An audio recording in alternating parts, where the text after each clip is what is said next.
Bakit kayo nagpapahandle? Bakit kayo nagpapareklamo sa mga komunista para mabagsakin ang gobyerno? Inuulit ko, hindi gobyerno ang kalaban natin. Ang gobyerno ng Pilipinas, walang problema. Ang may problema, yung nakaupo sa gobyerno. Iisa lamang, iba yun ate. Sa tingin mo, pag inalis natin ang gobyerno, anong mangyari sa Pilipinas? Tell me. Sagutin mo, pag pinabagsak natin ang gobyerno, ano ang mangyari sa Pilipinas? Bakit? Narinig niyo ba kami? Hindi nga, kaya tatanong kami. Kung gusto mo pabagsakin ang gobyerno, ano? Oh, di ba? Yan ang problema. NPA! NPA! Tubig muna, tubig. Wika laban sa korupsyon. Wika laban sa politiko na magnanakaw. Hindi daas ang kailangan natin. Kung siseryosuhin tayo ng pulis at kasundaluhan, ano ang laban natin? May basuka, may chopper, may helicopter, may tanke, may amphibian missile. Anong laban ang bato natin? Anong laban ng mga bote na dala natin? Ayan, umula ng bato ang mga putangin ng mga komunista na yan. Kaya tayo, pinapaaral tayo para sa magandang kinabukasan natin. Huwag tayong maging sunod-sunuran sa mga politiko na walang inisip kung hindi sariling interes lamang. Oh, di ba? Sabi ko sa inyo pag sineryoso tayo ng pulis, ubos tayo. Mag-isip-isip muna kayo bago kayo maging matapang-tapangan.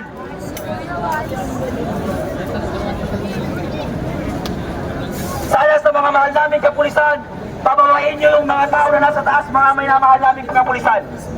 Hinihingi po namin sa mga kapulisan natin na pababain nyo po ang mga pulis na nasa taas, ay nasa taas ng mga tao. Pababain po natin mga sir, mga minamahal namin kapulisan. Pababain nyo po yung mga taong nasa taas.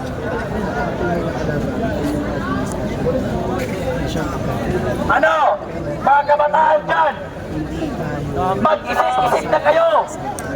Huwag tayong maging sunod-sunuran sa mga leader na gustong pabagsakin ang gobyerno. Bakit? Hindi gobyerno ang may problema. Ang may problema, yung nakaupo sa gobyerno. Akala ko ba sa mga taga-UP Bright? Akala ko sa mga nag-aaral sa UP Bright? Bakit kayo nagpapahandle? Bakit kayo nagpapareklamo sa mga komunista para mabagsakin ang gobyerno? Inuulit ko, hindi gobyerno ang kalaban natin. Ang gobyerno ng Pilipinas, walang problema. Ang may problema, yung nakaupo sa gobyerno. Iisa lamang, iba yun ate. Sa tingin mo, pag inalis natin ang gobyerno, anong mangyari sa Pilipinas? Tell me.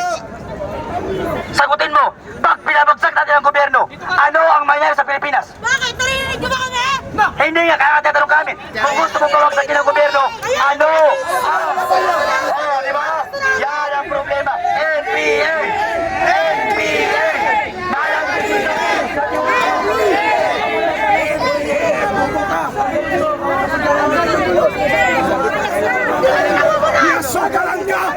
Ba't nananakit ba kami, kuya? Tanggalin mo yung mask, ano kung matapang ka? Nananakit ba kami? Tanggalin mo! Tanggalin mo! Tanggalin mo! Tanggalin mo! Tanggalin mo! Tanggalin mo! Tanggalin mo!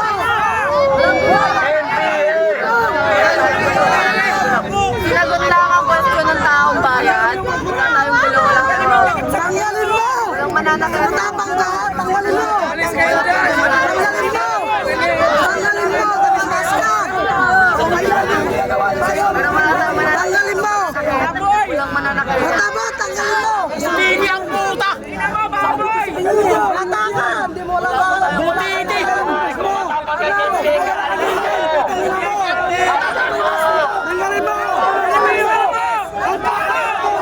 Baboy! Palamunin ka na nga! Bobo ka pa! Baboy! Paaral ka na nga! Binibigyan ka na ng baon! Bobo ka pa! Palamunin bobo!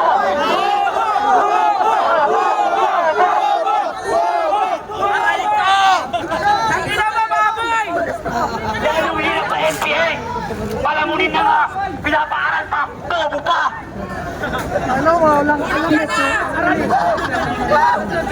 Umakyat na lang kayo sa bundok at kumain ng mga mangga na makikita ninyo. Sanay naman kayo dyan eh.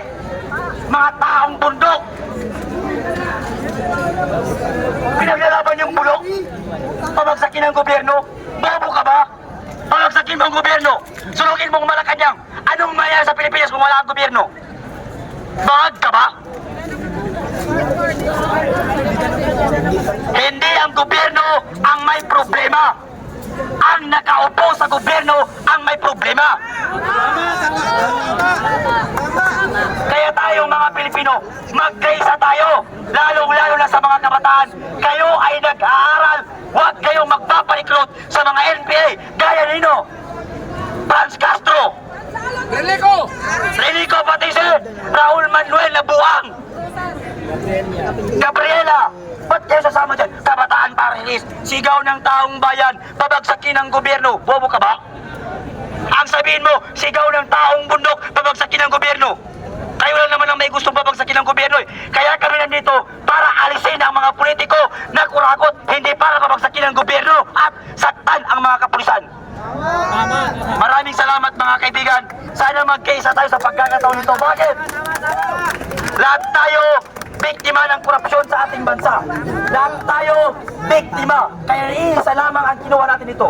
Pababain si BBM sa pwesto at itigil ang korupsyon. Iisa ang paninindigan natin. Iisa ang prinsipyo natin.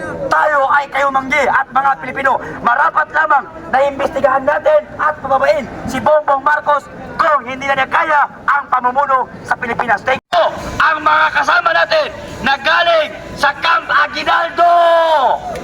Papunta na sila dito. Kaya yung mga manggugulo dyan, umuwi kayo, maghilamos, mag-toothbrush at matulog para pumasok kayo bukas. Para magkaroon naman ng laman ng utak ninyo. Etong mga nanggugulo na to, mga utak hipon eh. Bakit ko sinasabi na utak hipon ito?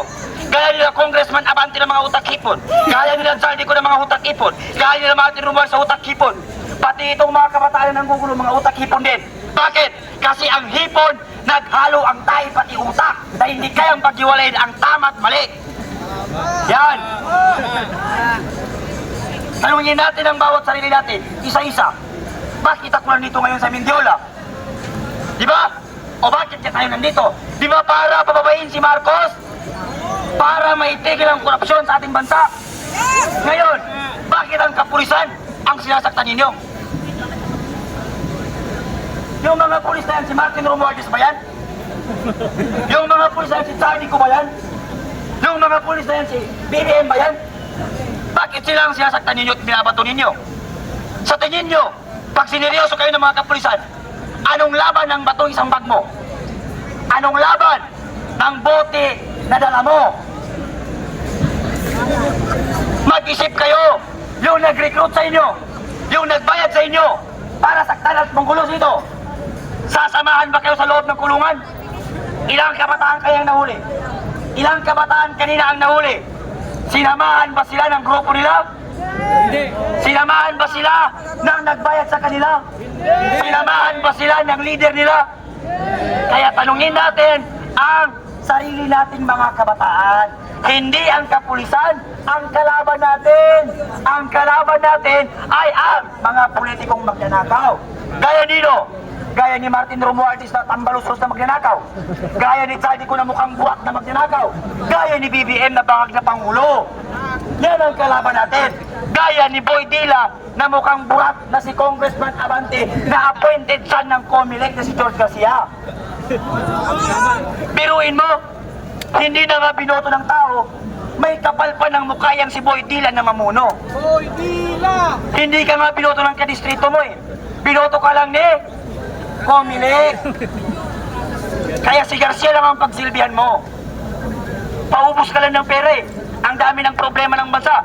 Pati kayo, dumagdag pa kayo mga putangin na kayo, mga congressman kayo. Pumunta kami sa House of Representatives. Hinamon ko ng suntukan ng mga putangin na magnanakaw. Ayaw lumabas.